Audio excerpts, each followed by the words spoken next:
Yeah, so good day once again, class. So today, we're still working on Docker, and one of the main concepts I want to talk about is what they call Docker file. So Docker file, it's a file just like the name, which is more like a template on how to build a Docker image. So we're going to look into that and see what we can do with the Docker file. It's used to come with some like some keyword. The syntax is very simple compared to most like maybe Terraform that, or maybe all those like Ansible, or the format for Docker file is very, very simple, just few words in most cases, and then we're going to look at some of the keywords that you need to know. I've had interview asking me, most interview, especially if they want to ask you about Docker, they will ask you about Docker file, what you know about Docker file. Again, Docker file can help us build image automatically by reading the instruction from a Docker file. So a Docker file is a text document that contains all the command a user could call onto on a command line to build an image. Then the Docker file provides a set of standard instructions to be used to build the Docker image, which they call Docker file. And some of them, like from copy, run, we're going to look at them one by one. And then, once you have that, this is the syntax to like build your image with a Docker file. We're going to do that, build a custom image, then we push it to Docker up. You see what it does. So for a Docker file, it has a lot of pre-config, like a keyword, which I call it like instruction. Some of them from copy, they used to write it in capital letter like this. Then you're going to see the format when we get to the stub. So it will build the image automatically by reading this instruction one by one. So some of the instruction, especially the common ones, are all this, which is from, you will mostly likely have this from your at the start of the command, at the start of the Docker file template. So from basically tell you that the base image you want to build the Docker from the Docker on, just like we have our Ubuntu image. So you want to like build something on top of it, maybe like pre-install some software on it or do something. So you have that base image that you use. So maybe it's Ubuntu, it's Alpine, is this thing. So there are a lot of them in Docker of that you can use. So it will serve as like the template where you will build your image from. So on top of it, on top of the base image, that's where you keep adding stuff layer by layer. And then, depending on what you want to do, you want to copy something from here to here, you want to, so from is a very like compulsory, is a require keyword that you have to use from your Docker file. Then run basically is instruction that executes within the image. So when the image is building, maybe for example, you can say run apt get install Java. So basically Java will be installed on that image that you specify at that point. So run, it's a very common one they use for that. Then CMD, this is the one that runs when you spin up a container. Again, Docker file, we use it to build an image. Then, again, if you remember from last class, when we run an image, we have a container. So the CMD, again, this takes a share command argument. You can say CMD echo hello world or CMD cat, whatever. So whenever you run the image to a container, it's going to execute that particular command that you specify from CMD. Then expose, which is used for port number. You're trying to open some port 80 within the image or within the container. So it will open that up within the container. So you can add as well, add and copy. They pretty much do similar stuff.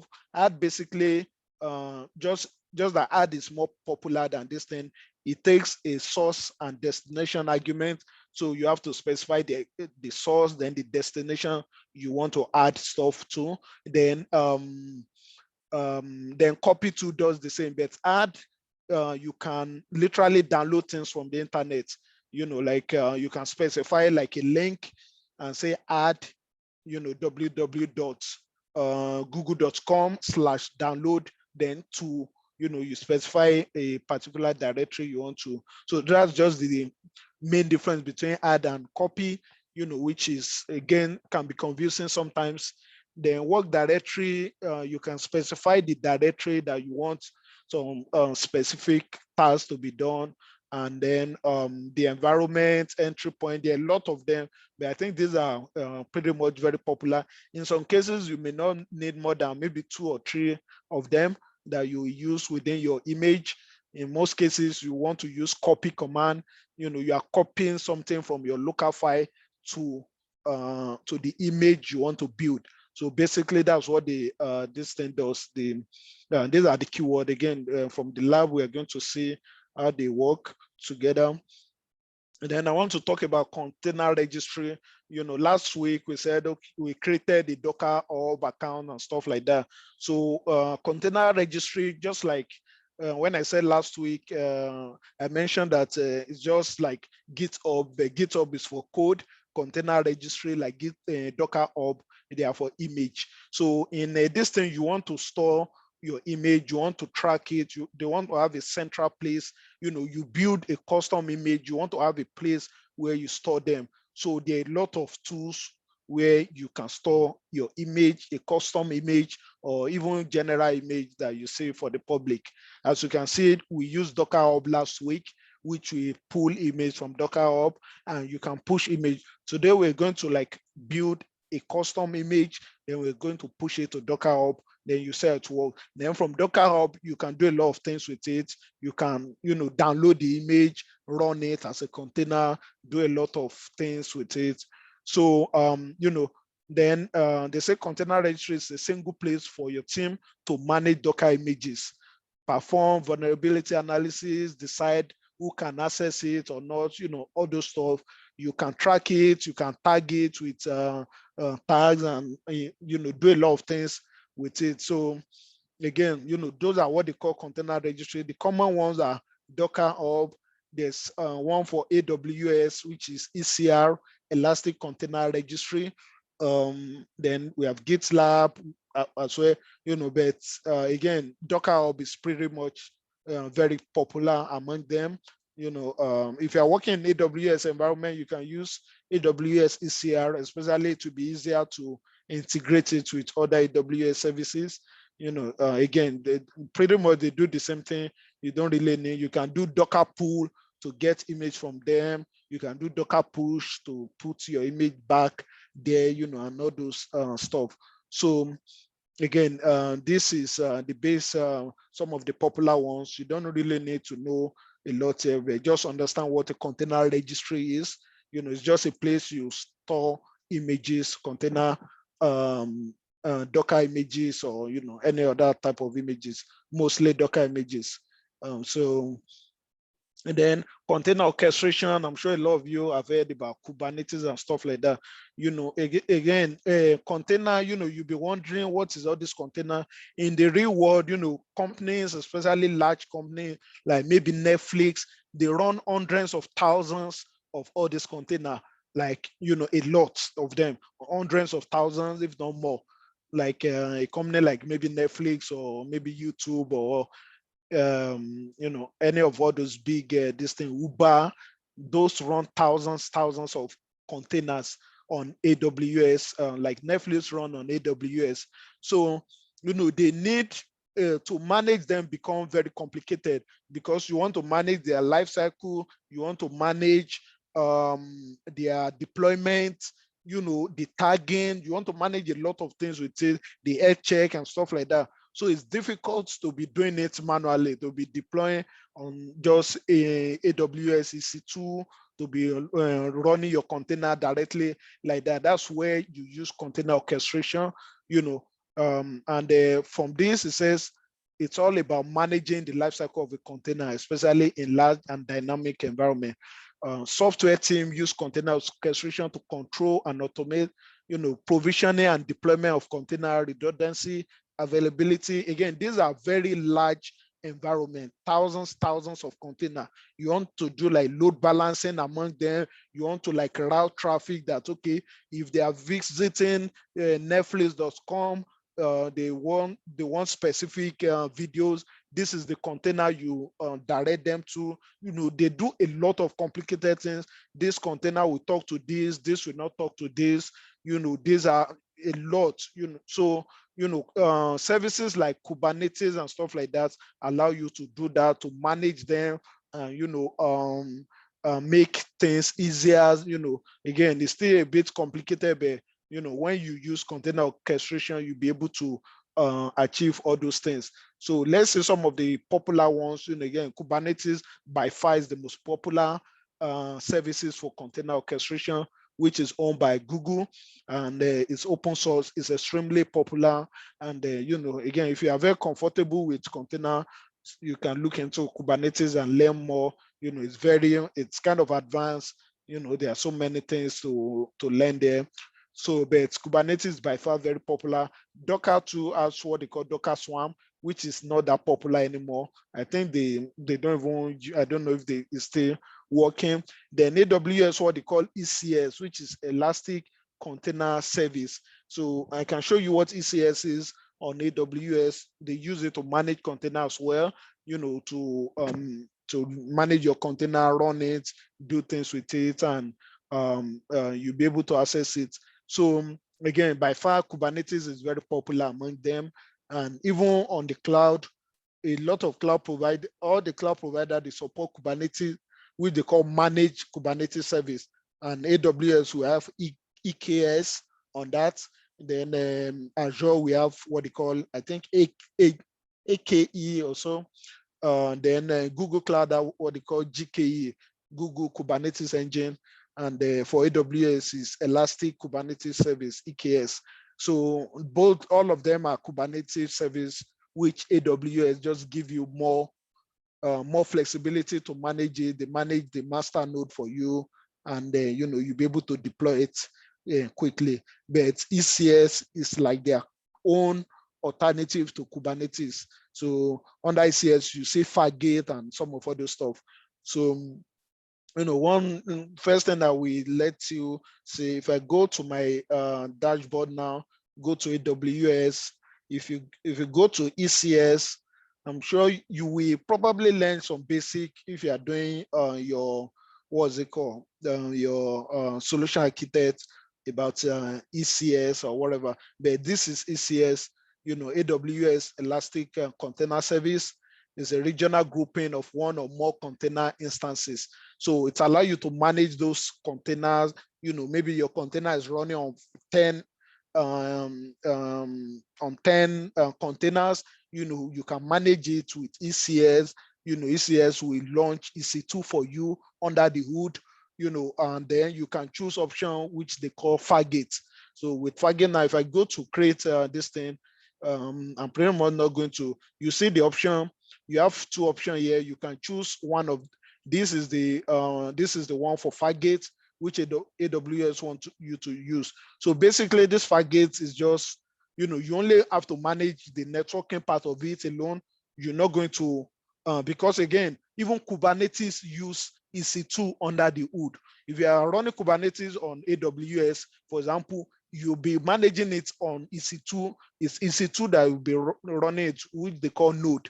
We have node on Kubernetes and pod and stuff like that. So the node itself is EC2, or maybe your server, it could be your computer or whatever. So, but with Fargate on AWS, if you are going with the option of Fargate, you are not going to see any EC2 running. AWS will automatically manage it for you. You just have to specify that, okay, I want to run 20 containers. So with Fargate. So, and I want to auto scale it. If traffic is too much on my container, I want to scale it up to 40. So automatically, you're not going to see any EC2 that's running. AWS is managing the EC2 for you somewhere, But in case of the normal one, which is ECS, which is not Fargate, if I create this one now, AWS will create EC2 for you, that if you go to your EC2 environment, you will see those EC2 that is running. But again, those are EC2 that has a container, and they are integrated with ECS. So under the hood, but they are still using EC2 that you still have to manage. You still have to do auto scaling for all those EC2 and all those stuff. But in case of Fargate, you don't have to do anything. Just specify that, okay, I want to run 15 containers for this application. I want to auto scale. I want to do VPC, and that's the only thing you need to worry about. So again, it's things to just know. And this option for Fargate, which is AWS Fargate, you're not going to specify anything. If I'm creating it now, I just literally have to give it a name, Fargate ECS or whatever. Create a, I will leave it as default. So literally you just have to do that, and of course, so you do the task definition to like create a task, and again, you say from the task definition, you say Fargate. AWS always wants you to use Fargate. That's why it comes first. So you don't have to, again, they say AWS managed infrastructure, no Amazon EC2 instance to manage. You don't have to manage an EC2 with Fargate. So again, in Kubernetes, you still have to manage EC2. You still have to manage some node, some server, that Kubernetes is running on. So again, Fargate is very cool. I think maybe the price is a bit more than the typical one, but I've interviewed with some company that they say they use Fargate to do their stuff. So, but you can select Fargate, and you just have to specify the name here, and then the task role. Probably you don't really need the task role. Then you specify the resources you want to assign to it, and you don't have to launch any EC2 or anything. So Fargate is very cool. You can deploy your instances with it. So another one I want to show is what they call ECR on AWS, which is Elastic Container Registry, which is like Docker Hub. Again, AWS will only teach you this. If you are doing AWS certification, they will only teach you ECR. They will not teach you how to use Docker Hub. Where, in the real world, Docker Hub is much popular than ECR. But in some cases, some people can prefer to, ECR is very cool too. They basically do the same thing. You can have registry. You can create a repository, just like what we did in the GitHub, in the Docker Hub. You give it a name, new repo, just like what we do in this thing. Then then you can just create a repo.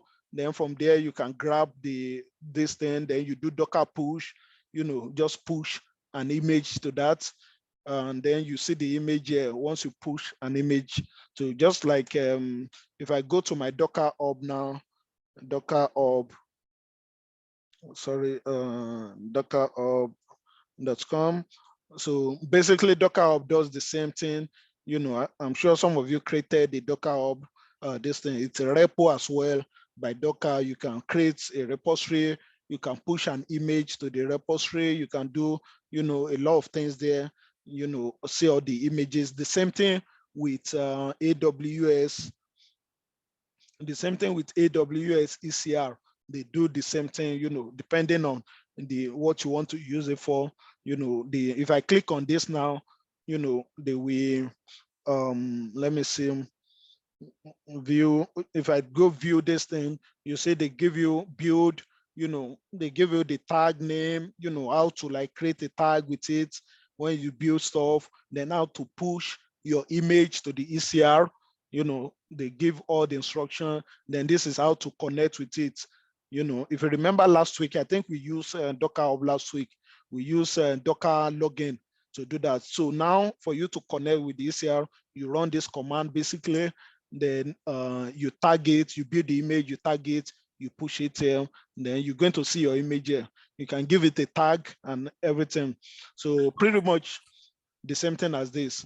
So Yeah, so but again, it's something just to know. And unless you are taking professional DevOps professional before you do more of some of all these ECR or ECS and stuff like that. So but just know what they use it for, to manage container, just like Kubernetes. And for Kubernetes, if you go to EKS, which is Elastic Kubernetes Service on AWS, this is what Docker AWS used to manage. If you want to manage a Kubernetes cluster, you can create a cluster. You see CR there, everything. They pretty much work the same in the same spectrum. So you can create a cluster here. You can deploy Kubernetes deployment right in this EKS. So again, it's a little bit advanced, just understand Docker for now. And these are what I was talking about the Docker command, the add, some of all those this thing. I'm going to send the link to you, the copy syntax as well. And then you're going to see, put the link in maybe the chat or even the team, that you can take a look and go through some of all those popular command and this thing. We're just going to use some basic one to build our image. So let me go to EC2 again. If you remember, we installed Docker last week on one of our machines. So let me see that. I think it's this. I'm just going to log in into that particular one, and then we're going to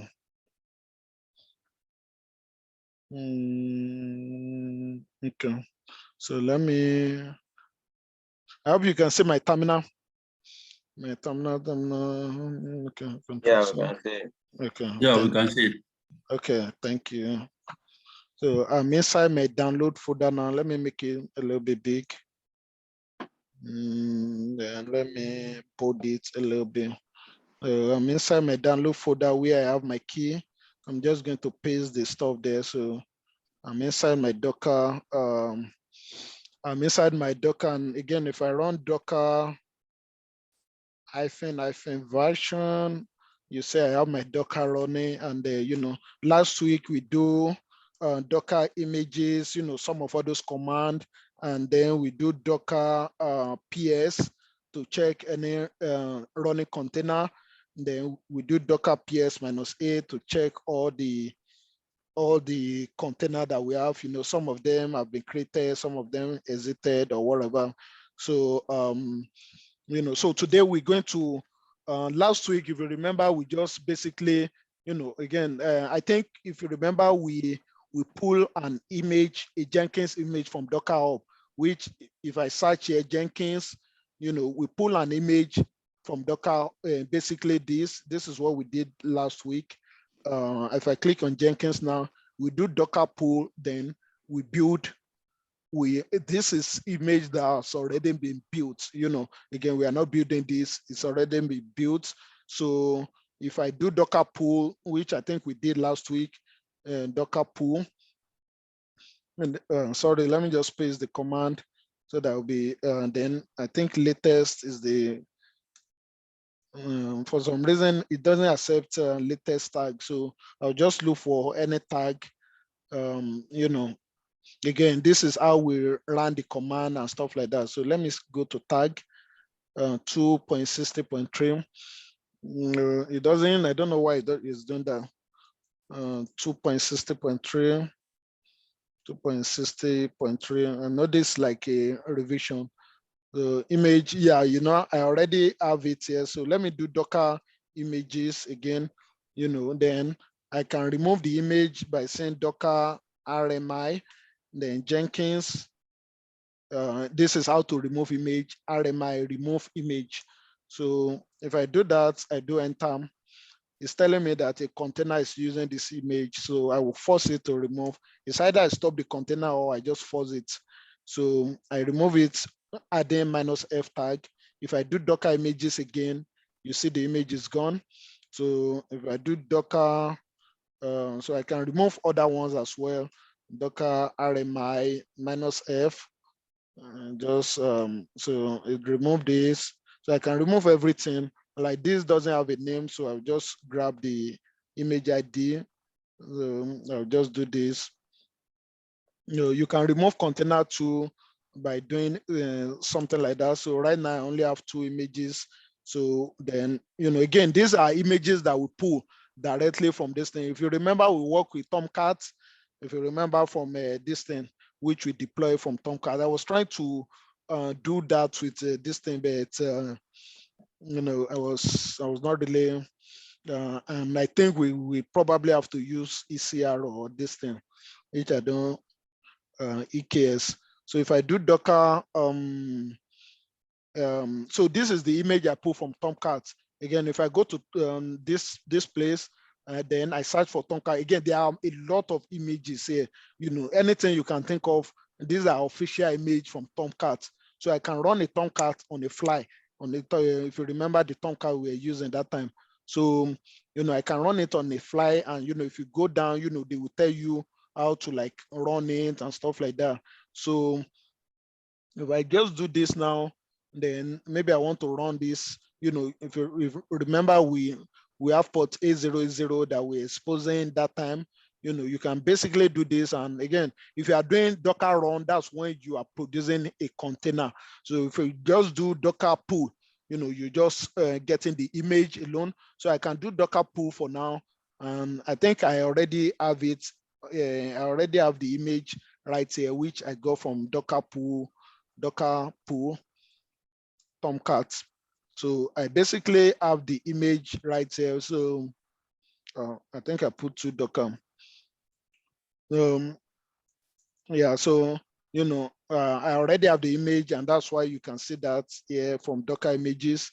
You see we have a Tomcat image. So now for us to run it, that's when you do Docker run. You do Docker run, then you specify the name of the the image, which is this. So, but you want to expose the port, and we want to, so to do that, you do -p. Then you want to expose it from 8080, yeah, 8080 to 8080. So you are exposing it from A0 within the container to your machine, which is, again, this is running on a container, not directly on your EC2. So you are mapping your EC2 port to that of a container. So this is for the container. Tomcat by default run on A080. So now you are telling it that on your machine, you want to map this A080 to A080. So here you can choose that you want to do A090. I'm sorry. Here you can decide to change this to A090 like this. So what you are saying now is that you want to map, this is the container port, which you can't change. Tomcat by default run on A080. But where do you want to map it to? Where do you want to access it on your EC2? Because this is running on EC2 now. It's a container running on EC2. And it's not running directly on EC2. That's why we have to do this. If you remember the other time we are installing Tomcat manually, we don't do any port mapping, because directly the Tomcat, the server is running on the EC2, but now it's not directly running on EC2, it's running on a container which is isolated from our machine itself. So you have to like map it. That's what a port mapping is. It's all about. And this is how you specify it. Then you want to do it in a detached mode like this. So detached mode, we allow it to run without having you to like, because if I don't do this -d now, it will run the container, and you'll not be able to do anything on your terminal. So, and again, this is just the name of the image right here, the image that we want to run. So if you do this now, we will have a container. So we can specify a name for the container too, but don't let us do that. So you can see now we have a container running. This is the container ID. If I now do Docker PS, which is command to view the container, you see the container that we just created, which is running on port 8090. So Tomcat, this is the image ID. This is the image ID. This is the one that we just created. Then, this is the port mapping that we did. So basically the container is running now. The container is running. That means we should be able to access our Tomcat server with the IP address of our EC2. So if I grab the IP address for this EC2, then on port A090, we should be able to see a Tomcat that's running A090 like this.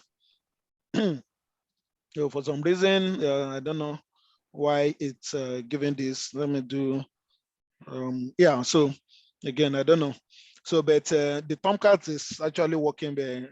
I don't know why this 401 error is there, but yeah, the application is running, and yeah, it should give us a better distance.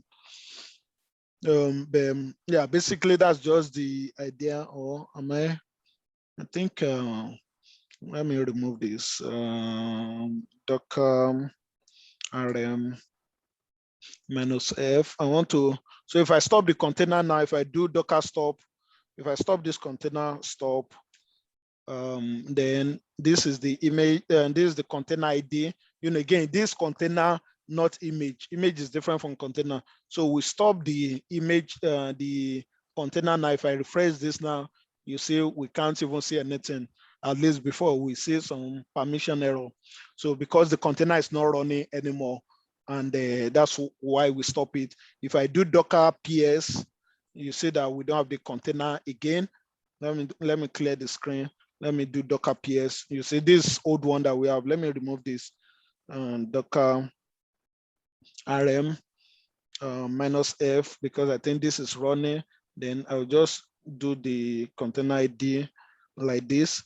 So let me clear my screen. So if I do docker ps, we don't have any container running now. And that's why you can't see this thing. If I run it again with the command I used the other time, if I run it again, I run my container again, you see we are back to this, although not nice, but I don't know why. Yeah, I don't know why it's giving us this.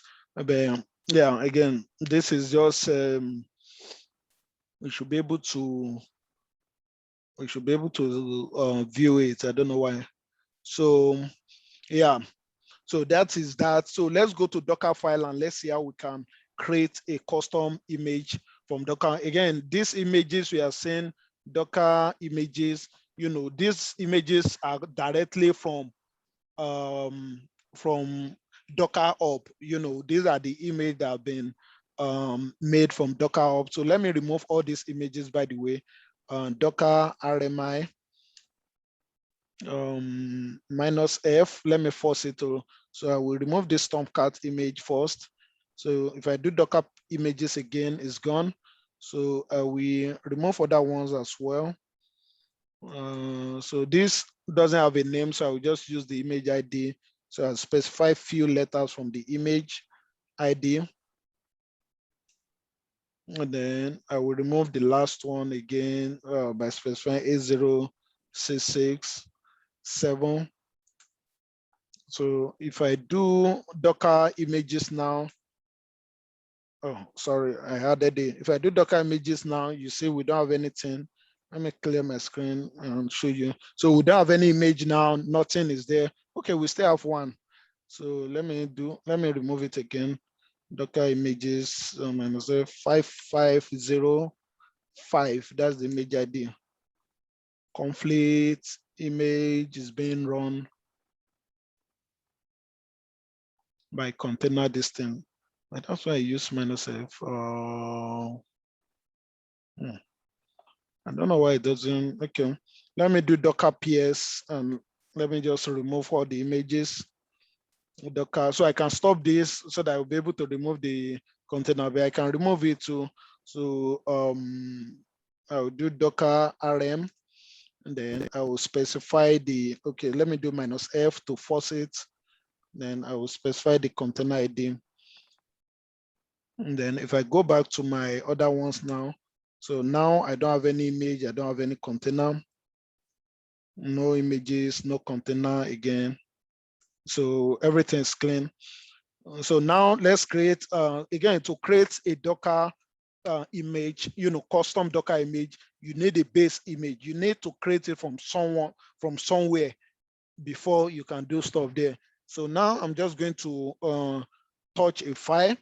The name has to be Docker file like this. It's the standard, you can't, it has to be Docker file. So the name for the for your image, your custom image, so if I do ls now, I have a file called Docker file, with the capital D and no dot anything, So now I'm going to edit the file. This is a file, not a folder, this is just a file. So I'm going to edit it with my vim. Then I will do Docker file. Then what we want to do now is we want to create an image. We want to create an image. Again, you are creating image based on an image. You will have like a template already, and that's where the from is. That's where you see the keyword from, where from our from the template. So the keyword from is telling you that, okay, from which image do you want to use as the base image. So I will do from, again, the keyword used to start with capital letter. You can have copy here, you can have add, again, there will be some argument there. You can have add, you can have a run, run is very popular too.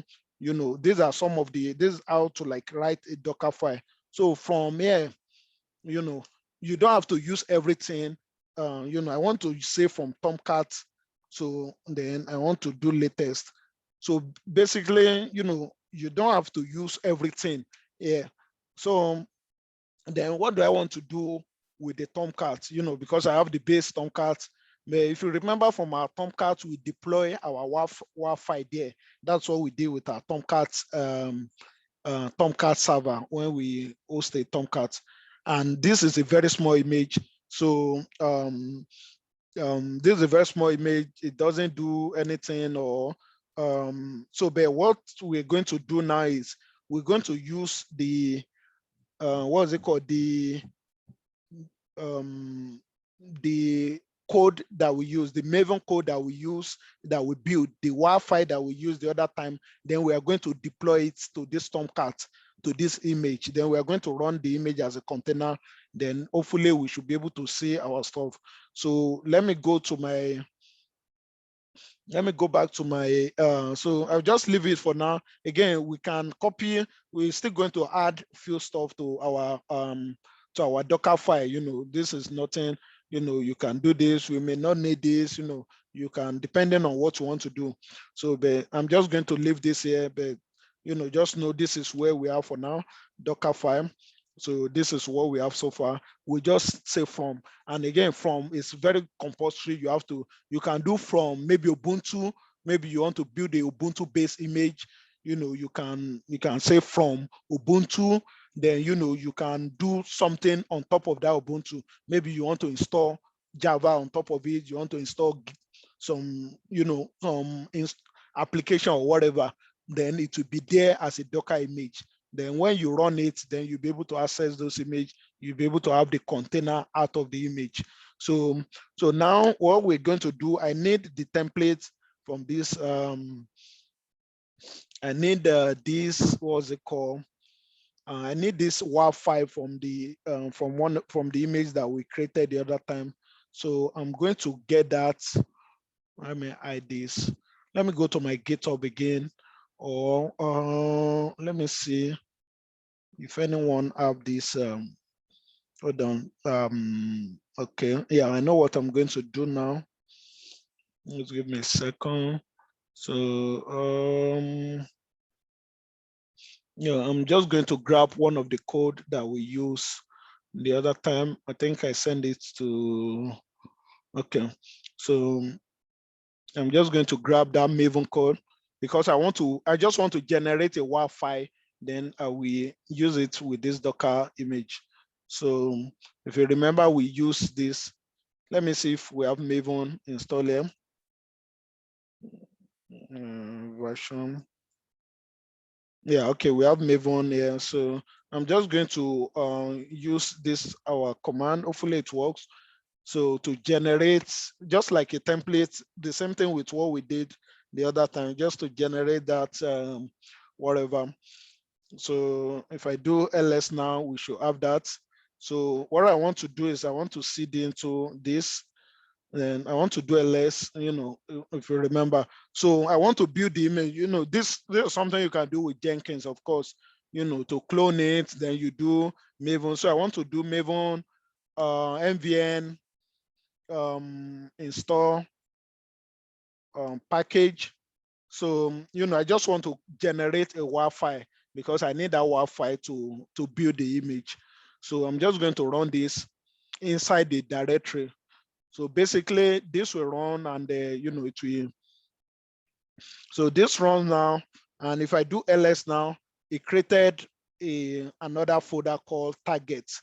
So if I do ls to targets now, you see this is the WAV file I basically need.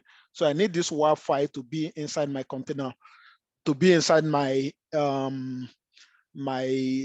Tomcat image. So I want to like copy this WAV file inside the image. So how I can do that is that, okay, first, to make things easier, let me cd, hold on, where's my, okay. Okay, let me cd into, let me cd into, no, okay, let me cd into target, and then I want to copy this, or maybe move it, or let me just copy it. Let me copy it to the copy my .war. Then where I want to copy it, I want to copy it into home directory. So let me do dot dot slash dot dot. So if I come out now, if I do ls, I just copied the WAV file from the target folder all the way up to the home, to the root. So let me clear my screen again. So so I have it. I mean, again, I can leave it inside the target folder. It's okay, but just to make it easier for me to work with my Docker file.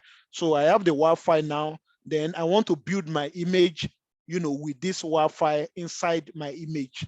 So I want this WAV file to be inside my image. And this is what you will do even with Jenkins, So I will briefly show that, with Jenkins as well, how you can do the automation.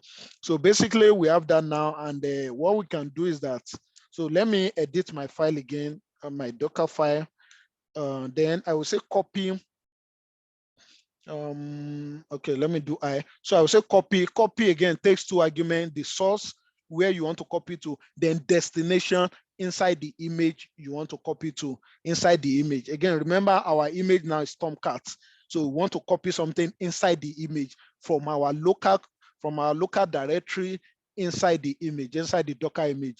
So we are going to say copy, then the name of this thing is my I think it's my web app .war. So I want to copy this. Where do I want to copy it to? If you go to this Tomcat documentation, this is the Tomcat home distance. So this is where you want to copy stuff to. Then inside them slash us, which is the home directory. This is similar to the same thing we are doing when we are deploying WAR to Tomcat. This is where we are basically deploying it to. So again, we are just working with the image now. We don't have any Tomcat running yet, but it knows that we are working with Tomcat, then slash web app. So I will say slash web app. So inside this now, there's a folder called web apps. So it will copy this inside that folder. Then we'll be able to access our distance. So I don't really need this tool actually. So I don't really need this, but depending on what you want to do, again, do similar things. For example, maybe you want to download stuff from the internet, or you can even use this for add too. You can say add this to this.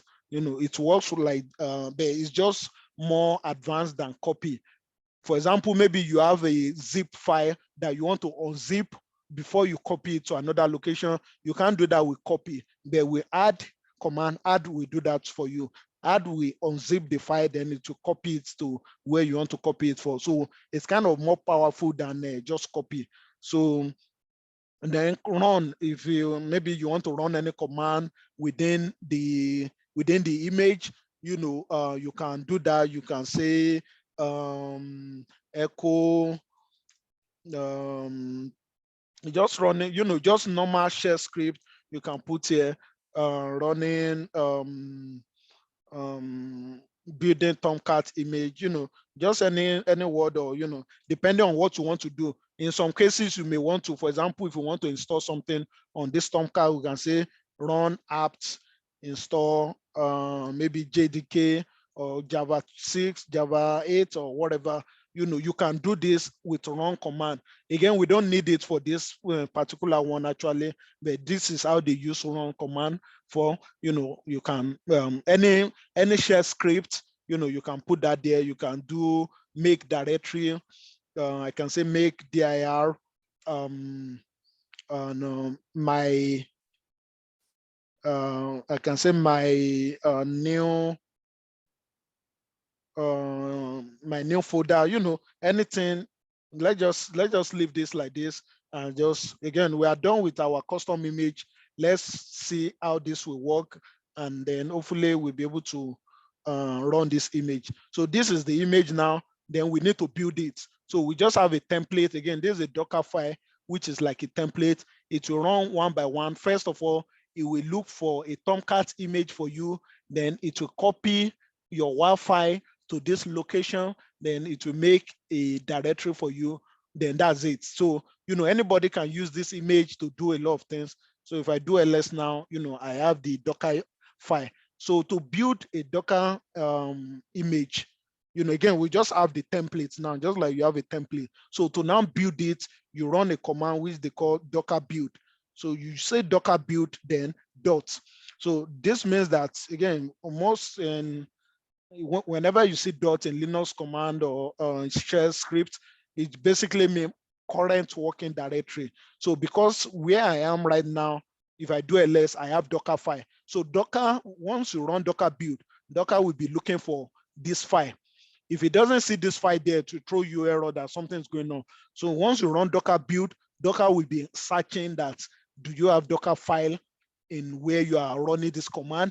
If you don't have it, it will basically just throw an error that, look, I can't find the Docker file.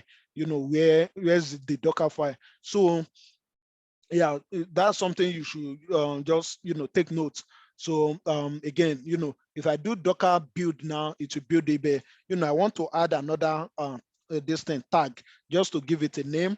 So I will say dash team. I will say Tomcat, my Tomcat image, because this is a custom image. So I will say my Tomcat image. Then dot at the end. Just the dot is just saying, again, it's very compulsory you put that dot there. It's unless you are inside another folder. So if you don't put that there, it will tell you that, okay, what am I supposed to do? So hopefully, let's see if this will work. You see it's downloading stuff, it's building the image. Again, it's pulling the image from a Docker registry. It's it already exists. Then it copied this for me. Then, step by step, it will be doing what we specify that. It said, I copy this to this directory, then I do this, then, it's finished. So basically, we have the image that's built. If I do Docker images now, we will see the image that we just created. Let me edit this. So this is the image that we just created. You see the tag I gave it. If you don't give it the tag, if you just say Docker build, then it will give it a random, all this number. So that's why you want to add tag just to make it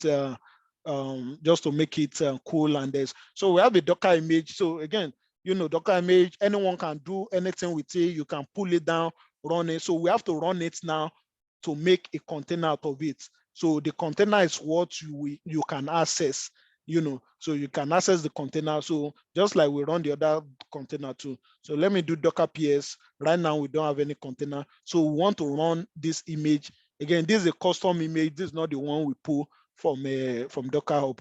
So we're going to do Docker run. If you remember, we run our container, then Docker run.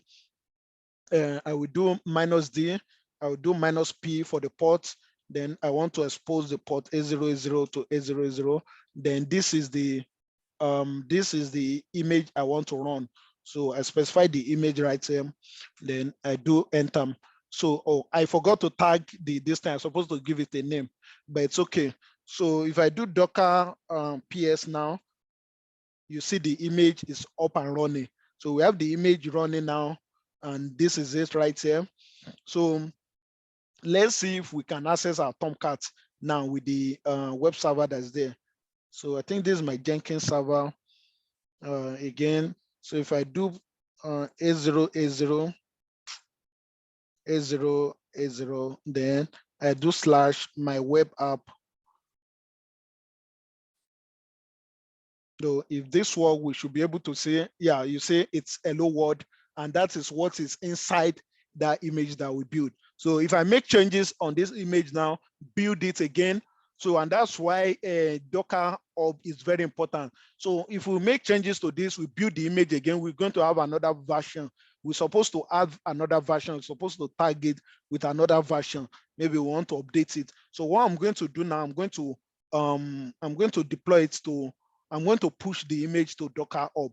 So let me see, where's my Docker Hub? Okay, no, this is not Docker Hub. So let me, okay, this is my Docker Hub. So let me go to my repository. I think I have a repository here. So again, you know, if you want to push to Docker Hub, you have to tag it with the name of your repo. So, you know, it's very compulsory you do that. You have to tag it with the name of your repo. So again, if you see the one I just built now, if I go back to my terminal, if I say Docker images right here, you know, this is the one, you see the name is different. So, you know, this one, you can't really push it to Docker Hub because the name is not, it doesn't have your username and stuff like that. So for me now, what I'm going to do is I want to build the image again. Matter of fact, I want to edit the, let me see. Okay, let me see what I can do here and stop copying back and forth. So let me see there. I just want to make changes in the code. This, then let me see the into source. If you remember how we used to SRC, how we used to, I think main, and then how we used to edit the code. Then if I do cd web app, then I think the file should be here. Then let me just do vim index dot, so I just want to edit this, then I'll build the image again. So I'll do hello world again from container, from Docker.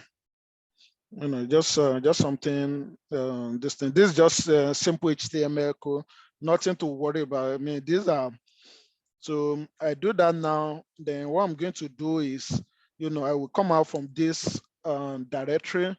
So I will rebuild it again, you know. So let me see the into that, you know, just like when we are, this is the same thing we are doing with Docker and Jenkins, you know, do Jenkins build, make changes, build it, and stuff like that. So then here I will do MVN. I want to build it again with Maven, then I will copy the WAR file, you know, then I will Dockerize it. I will create a Docker image from it.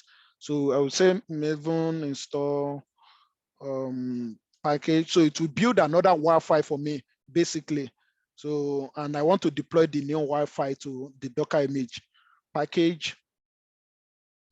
Then, okay, and then, so because I make changes to the code, so I'm building another WAR file. So right now, if I do ls again, if I do cd target, so if I do ls, we have a new Wi-Fi, but you're not going to know that this is a new Wi-Fi. So I'm just going to copy it again, the same way I do, copy my this to the root directory, which will be // like this. So if I do cd ls, the one I copy is just this. So again, from if I do cat to my Docker file, you know, we are still copying this to this, but again, this is a new version now. This is updated version. So I want to rebuild the image, then I will tag it with our normal tag. So with the Docker hub tag so that we can push it to Docker hub.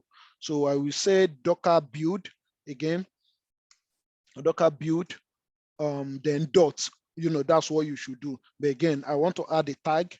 So I will say -t. Then the tag I want to add is, oh no, not this. So the tag I want to add will be this, the name of my repo. Again, you can create the repo just like this, I mean, I think I did that the last class, just create repo like this, it's very straightforward. So but this is the name you have to tag your image before you will be able to push it to Docker Hub. So let me hide this. Let me see. So I'll go back to this thing.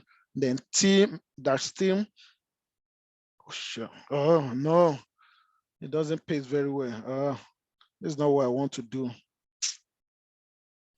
So can cool. I think / what's the name again? New-repo.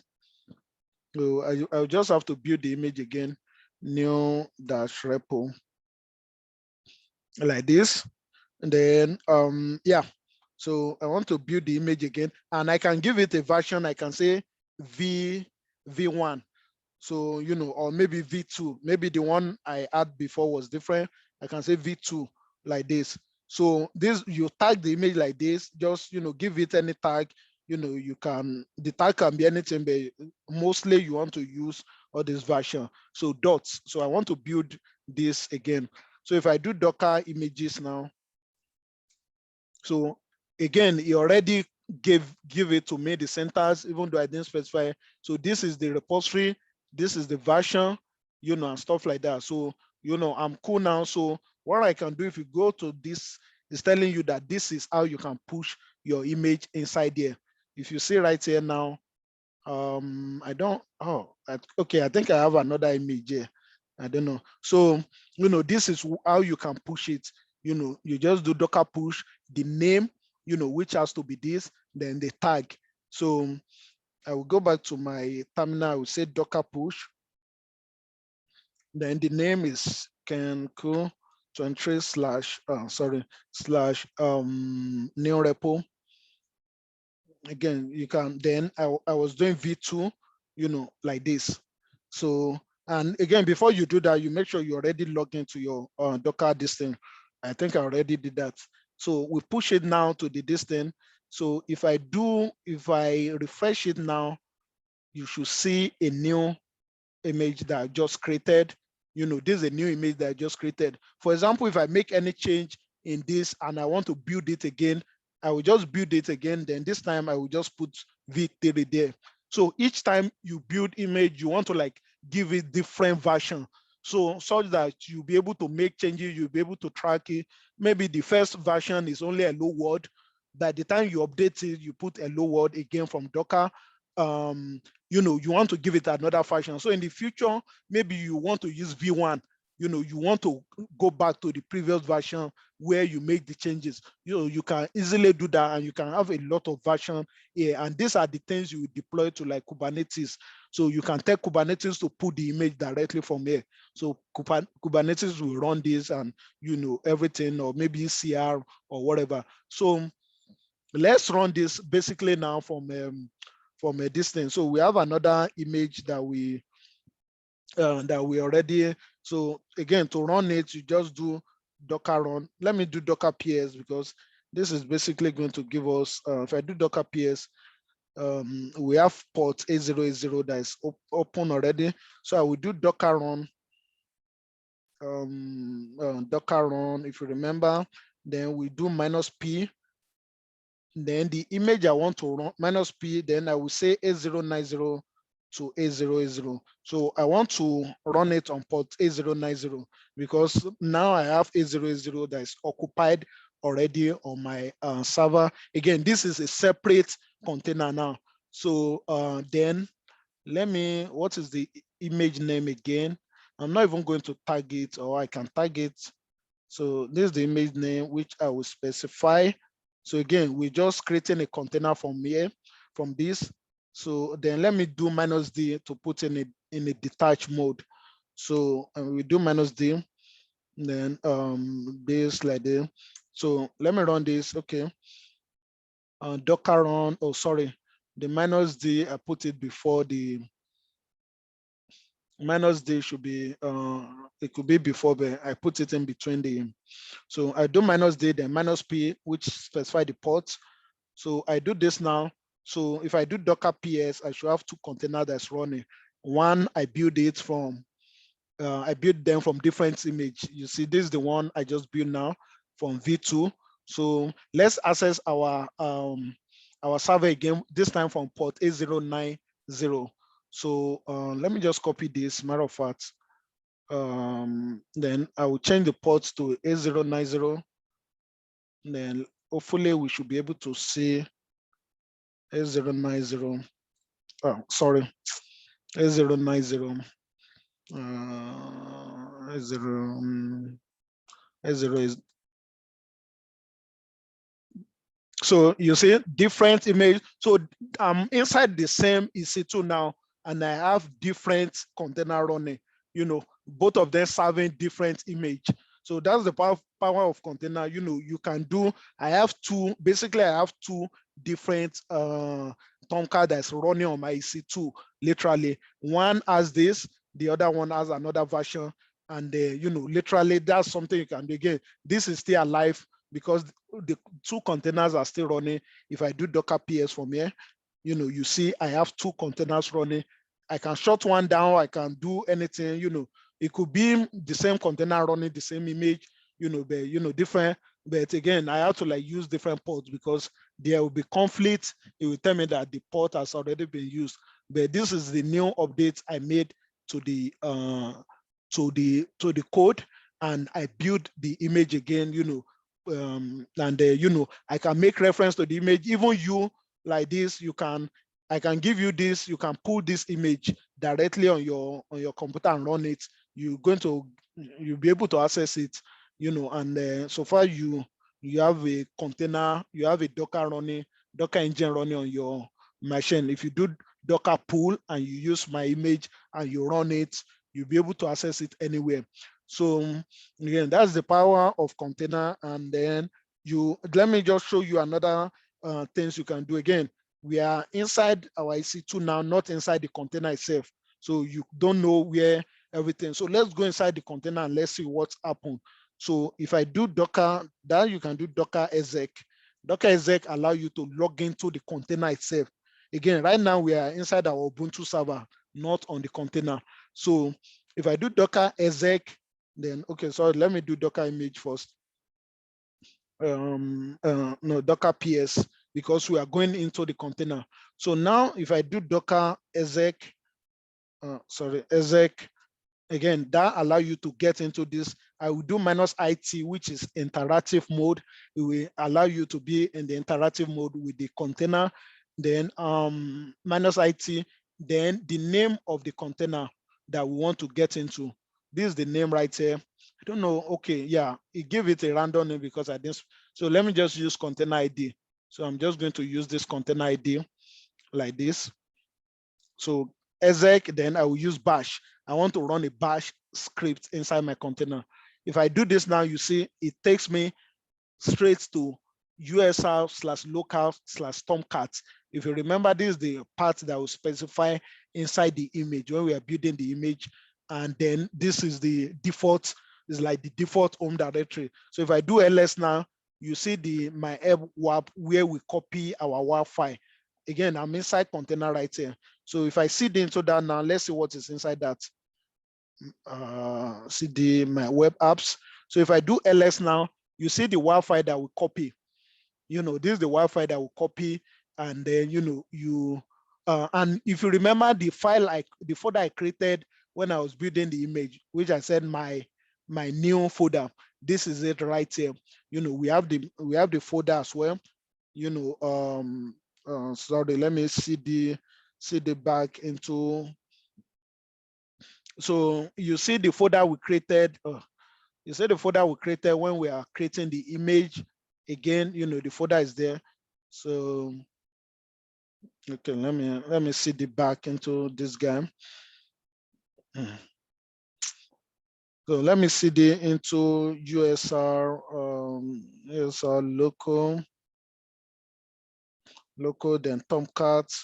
So again, ls, if you see that folder, the one we created when we are building the image, so that's the work of the run command.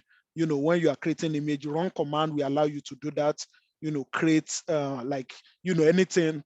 Again, we just create a folder. Maybe you want to do apt install whatever inside the container. And right now we are inside the container. You see this like Ubuntu kind of base image. So I don't know what this is. Probably if I do cat etc, maybe probably can show as OS release. Probably we can see, okay, it doesn't have that because this is etc, sorry, not EC2. Let me see, etc. So you say, it's a Linux based image kind of, that has that, and you see where it's a very lightweight image. It's a Debian base, so that means you can do apt install inside there. And if I do apt now, you're probably going to say, okay, there's apt can work here. So you can do a lot of things. Again, I'm inside container, not inside my EC2 server. I'm inside the container that we created. So if I want to exit now, we just do exit. It will take me back to my EC2. EC2. I'm inside my EC2 now, not inside the container. Again, this is the command I run to get inside the container. So and you can see what we copy inside it. Again, if I do cat docker file, this is the folder that you just saw now inside that container, which we do with the run command. And this is what we copy inside that particular file that you saw, and again, you can do a lot of things with this thing, with Docker image. We can, it's right now on the Docker hub, anyone can access it. You can pull it down, you can build another one, call it V3, and you can keep going like that. Maybe I don't want V2 again, I can go back to V1, and just use the image, run the image as a container.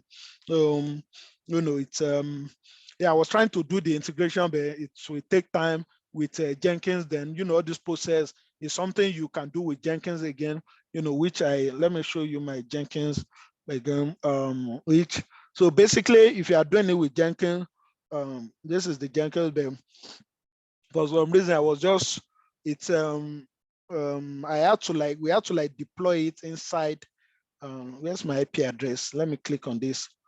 So this is my public IP address. Let me show you my Jenkins server, how it looks like. I think my Jenkins run on A0. Again, container is very powerful. It can do a lot of stuff. So this is the one I was trying to work on.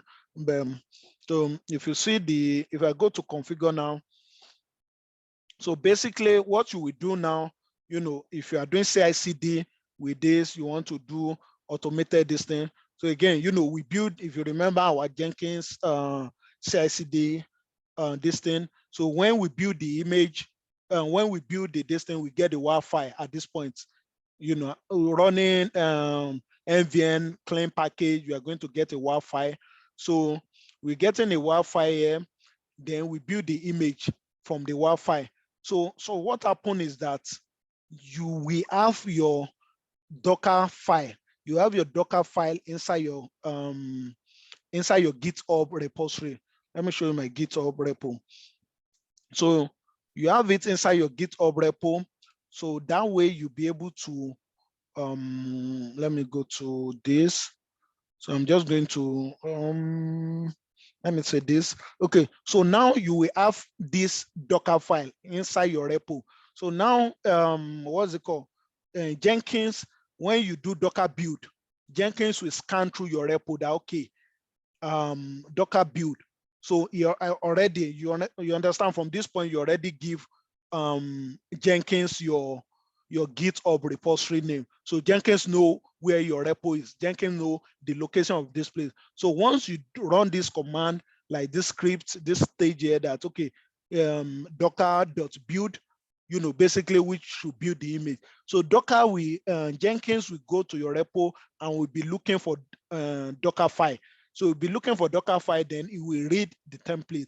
It will read whatever you put there.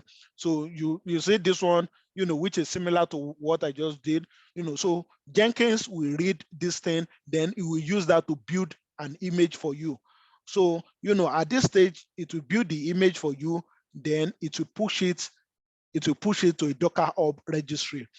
So that's what will happen at this stage. And this is how typically the life cycle used to work. So it will build the image for you, again, using the Docker file that you specify here.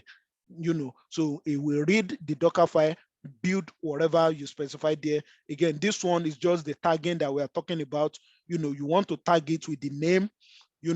This repo, it's a kind of environment variable. I think I will still demo this next class if I know where to deploy it to. So then you want to build this.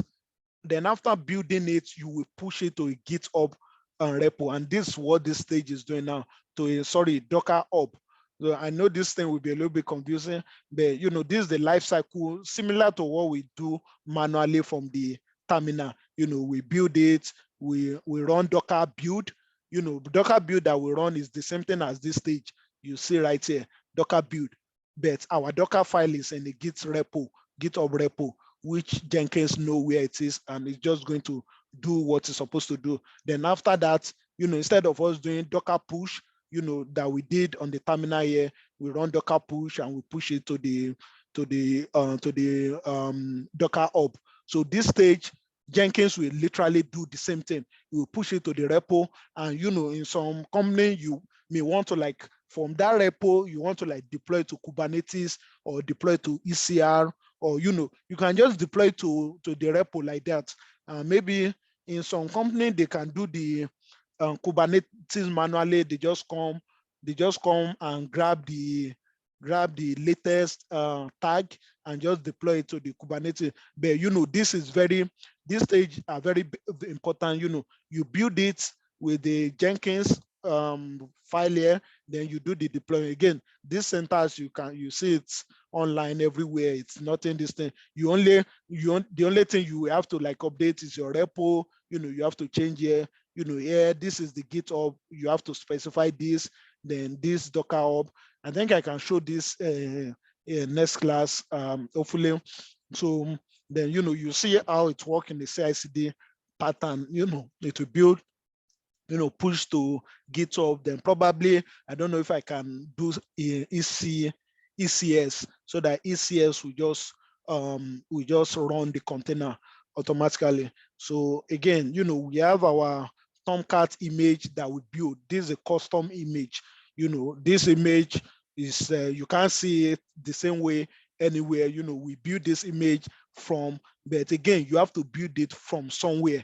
So that's why we always have base image from, you do all those specification and all those stuff. So yeah, so again, this thing is very important. The main thing there is the Docker file. It has to be inside, where you are running the Docker build command. If it's not there, it's going to throw you an error that, okay, I can't see Docker file. What do you want me to do? Because you can't just run Docker build and just without Docker file. Docker will not know what you want to do, what you want to build, how you want to build it. So Docker file give us that opportunity to specify what we want to do. You can do a lot of things, not just these basic things that we do. You can do so many things, run, copy. You can copy more stuff inside a particular repo and stuff like that. You can, run a shell script here. You can do some other command, but these are pretty much the common ones that you will do. And then, you can do run apt install. Maybe there's something you have to install inside that image before the image can work. So you can do that here and just do run apt install whatever. So but these are the basic way to build a Docker image, build it layer on layer. I've had few interviews that asked me some of all these things, okay, they explain Docker file, how do you, the image and all those stuff. So especially if you say, Docker, they can ask you all those things. They can ask you, okay, what is run command? What does it do? copy from, all those stuff. So, and if they ask you to explain Docker file, you want to explain some of all those keywords just to show that you know this thing, not just this thing. But this is what they call Docker file, and it's very, very important. It's the main thing. Mostly they put it in the GitHub repo so that your CI/CD can pick it up, build it, use it to build a Docker image and deploy it or whatever, push it to Docker Hub when it's done and do everything. Again, I couldn't, I had to because what happened is that this could probably work with this pipeline, but what happened is that I have to install Docker inside this Jenkins server. This Jenkins server must have a Docker. If I run this now, if I say build now, it will probably throw me error that they can't run Docker. So it's doing build now. So basically, it will right here. You see it failed. So because I don't have a Docker running on this server, if I log into the server now and install Docker, this should basically work. So again, at this point, we have our WAR file. Then this we basically, if I check the log, if I click on this, I check the build log, you're going to see it will failure webhook, my name, I think it's even another one, my team. Okay, no property Docker class, it's complaining that no property Docker class for whatever. So basically it can't run Docker on that distance. So we to make this work, we have to install Docker on the image itself. Then we should be able to build the image and push it to Docker Hub. So that should work definitely with this thing. But the idea is just understand the flow. You build the image with a Docker file template, and then you do the deploy. You push it to Docker Hub. Then from that you can deploy it to Kubernetes or any environment that you want to run it. Mostly Kubernetes or maybe ECR or any advanced environment. But in some cases, you can stop at this point. Then doing the deployment, something in some company they can do it manually. Just get the latest tag number, just update it in their Kubernetes with the latest tag. Then they are good to go. So, but any changes they make, it will run through the pipeline, do the Git, do the testing, build it. This one we build it to generate like a WAR file here. Then this we Dockerize it, put it in a Docker image inside a Tomcat. So now we don't really need to install Tomcat on the server. Basically, the Tomcat comes with the image. The image already has the Tomcat with it. So we already put everything together at this point. So we just have to run the Docker image. That's what we have to do to access our websites. So, again, it might look complicated for now, take your time, digest some of all those concepts and, do some other reading and just understand, especially what a Docker file is. It's very important. Some of the syntax, some of the common command, this thing, Docker build. The command are pretty much straightforward. The Docker build, the Docker run, except maybe the exec, this one that I ran. It's again, some of all those things you can look it up if you forget at any point. So, just understand that, okay, how to get inside the container. This is what you do. You can get into it. And these are some of the troubleshooting this thing. For example, your container is not working well, stuff. You can log into it and do stuff. Maybe go to the log, and the okay, log is a distance. So I can sit into log like this, then do ls, do log, and log basically give you what is going on in your distance. Let me cut this thing now. So log is good for troubleshooting when you see it's telling me that this thing started this at this millisecond, give you some information. When you have problem, maybe your container doesn't work the way it's supposed to work, you can get into it, the log, and just try to go through some of the information. This is what they call like debugging, troubleshooting. They can ask you some of all those things. Like, okay, how do you do this. You go through the log file, try to the same thing we're doing on the Jenkins server. This is what they call log. You try to read, okay, what happened, because this is everyday stuff. It fail even in a professional world. This is how Jenkins used to do it. To fail, this is where you troubleshoot. You look at things. Okay, what happened? What caused the error? Stuff like that. Where to. Same thing with container. You can log into the container, check what is going on inside it. Again, I'm inside container now. I'm not inside my Ubuntu. So, but everything looks okay. That's why you can't really see anything. You see the timestamp, everything. So it's log is another thing so I can get out from my container with exit and back to my EC2. So yeah, and I think for Dockers, pretty much this, I think what you have to, the others are like, maybe if you want to like learn on like Kubernetes and stuff, and this is where you deploy the container, you run the container. You can see we literally just running the container on EC2, where we are doing, Docker run, we are running it on EC2 directly. Then the reward, they use all those orchestration tools like this thing. So again, you have the image at this point, then you want to run the image to get a container. That's what you use Kubernetes or some other tool for. So, and if you want to actually deploy this to environment, we have to deploy it to like Kubernetes or maybe ECS on AWS. So which was the one I showed you the other time. You can do that, and then let me even see if that can work. So then again, that is just the. Let me do ECS. I don't know if anyone have a question so far. I know we cover a lot, so I apologize for that. Yeah, it's a little bit. So if I just go with Fargate, I'm just see if it will work. Tomcat. So this is ECS, which is again, it's like Kubernetes for AWS. Tomcat container, like this. Then row, you don't really need to do anything with row. Let me see. Then here I can just select any basic one. Then add the container. This is where you specify this thing. And I think to do that, so basically docker.io, I think this is how to use it. With some things I see, then you specify the your Docker hub registry, which is this. I don't know if this will work. I've not really tried it before, but this is ECR.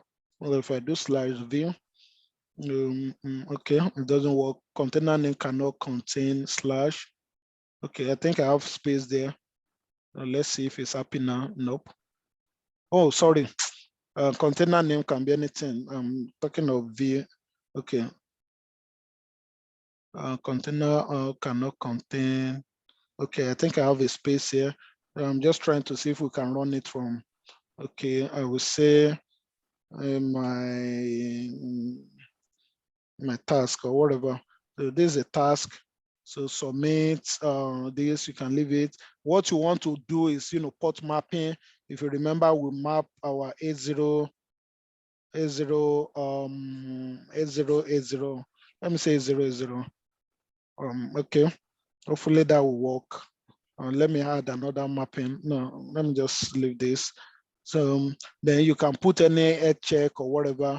I'm just going to leave all this thing. You can specify CPU limit, how many container you want to run. You can do a lot of things. Again, this is like Kubernetes for AWS. So I'm looking at where you can specify how many container to run. You can literally run like 5 containers or any amount. So I'm just going to add it. Then come here. So, because this we run on, it doesn't let us specify the security group, and let me see. Let me just close it. So if I do create now, Tomcat task, I think it doesn't create. Nope. Yeah, so, but again, this is, I've not really worked with ECS before. I've done stuff with Kubernetes and stuff like that, which I don't know if it will be a day for this one, where, just understand um, what you have to do with all those stuff, especially with Docker, from Docker perspective, how you can create this thing. If you want to look into, ECS, how to use it, some companies use it, to deploy their container. So the Kubernetes is more popular, and then, but again, it will literally be one line that you just use to deploy to Kubernetes, and everything will be running. But yeah, any question, guys? I'm overwhelming. Uh, Well, yeah, I mean, I'll have to go over the video again. yeah, it's necessary. Again, trust me, even myself, I won't lie, before I get some of all these concepts, honestly, it takes time. It's very confusing, very, you In just fact, have. I have to go over the video twice, not even once. Yeah, I mean, it's always like that, honestly. Most time, that's why I just want to like give you things you need. You can see videos on Dockers alone. It can take you hours, hours, hours. And there some things you don't, because there are so many things to learn, especially at this stage. So, just from your perspective, know how to use it with like CI/CD. The build process, how to build with a Docker file. We don't really need to cram a lot of command, but just know some of the basic one, like Docker PS, Docker images, Docker build, all those stuff. Hopefully I can work on this, that maybe we can do some CI/CD with this, where it's pretty much this pattern that you use to do the build, and then basically these two stages. This will build it. Again, this thing you get it from the documentation anywhere. The only thing I updated is the repo, is the repo name, which was the one I specified, which is from the Docker hub, and this guy can cook 23. So yeah, it's the one I specify here. Then this build tag will just allow you to get different version, so based on the build number. So it will tag it automatically for you, which is very cool. Then this one will basically push it to GitHub, to Docker Hub. So you have your image, updated image in the Docker Hub with a new tag. Automatically, it will be tagged based on the build number. So, you don't have to tag it manually like we are doing V2. If this one was successful now, it will basically tag it with, let me see. This is the one that I use. It will basically tag it with 25. You just see column 25 there. It was successful. So it will target, then you see new image here with 25, version 25. So, and each time you run it, you make updates with it, that's what you're going to get. So it's going to run it like that, do everything, then deploy it. Yeah, but again, take your time, learn and relearn and do stuff. Yeah, the Docker can be a little bit convincing. Um, just understand the other stuff. Don't stress too much. Whatever you can know for now, it's okay. So, like when they interview you based on Docker, like they they go like very technical. No, say that again. I can't hear. Like when they ask you questions on Docker and interviews, do they go like very technical or? And no, not that much, not that much. Because trust me, even some of these Docker file templates, mostly it will be developer that will be doing it, that will be, writing some of them, although they want you to know them, stuff like that. But it's developer that know what they want to copy to the image or stuff like that. You understand? So, to some extent, you will not be too involved in that. The main part you'll be involved with is like integration, integrating it with this thing. And some company, they run the application on Docker. Like even my current company, with the project I'm working with, the clients I'm working with, the Jenkins they are working with runs on Docker, Docker container. That's where the Jenkins is working on. So, some company have that, some of their main application, that's hosting their server, like maybe even Tomcat is running on Docker, or, so just understanding how it works is, you don't really need to know too deep like that. They won't be asking you some of all these.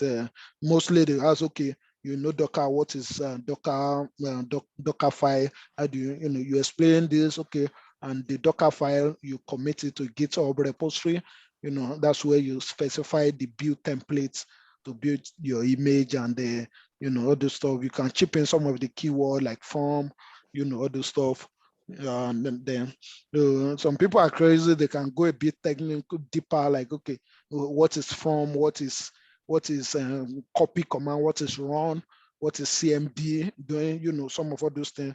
And that's why this we should take a look very well. These are very important, the CMD, the run from, I think I've seen, like, I've had few interview ask me some of all these keyword in Dockerfile, because there can be a little bit, but in most time, honestly, it won't be a lot of question with Docker.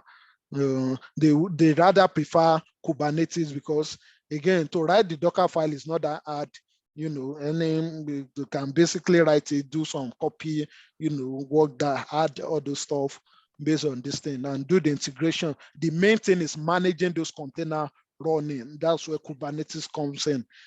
That's where, if you tell them, Kubernetes, they want you to, okay, what do you do with Kubernetes? So Kubernetes is what they kind of more, Kubernetes is built on Docker to use a Docker image, of course. You use Docker image on Kubernetes too. So in that environment, Kubernetes is kind of like another word itself that run Docker. Kubernetes run Docker, help you manage Dockers. Like I said, some of these containers and company run hundreds of thousands of them, very complicated environments. They have EC2, like 100,000 EC2s or more, running different stuff. It's very, and these are not T2 micro EC2. These are M4 large, big ones, all those big companies like Netflix or Uber or anything. They run at that scale. So these things become very complicated. Of course, it's not one person that will manage everything. They have different team with different that's where microservices comes in. This is where, different image, different team. For example, maybe Uber now, to request a ride, maybe a separate pipeline with a different Docker file, then to like pay for a trip, maybe another microservices, another application entirely, different team will be working on that. Same thing with Google Search alone. They have a different team working on search, different team working on the query, different, like that's how they work, and it's a very, very huge environment. So, you don't really need to know too much of all these things. Just, understand them at high level and some basic this thing. Yeah, but again, with time, you will understand all these things small by small. No problem. No.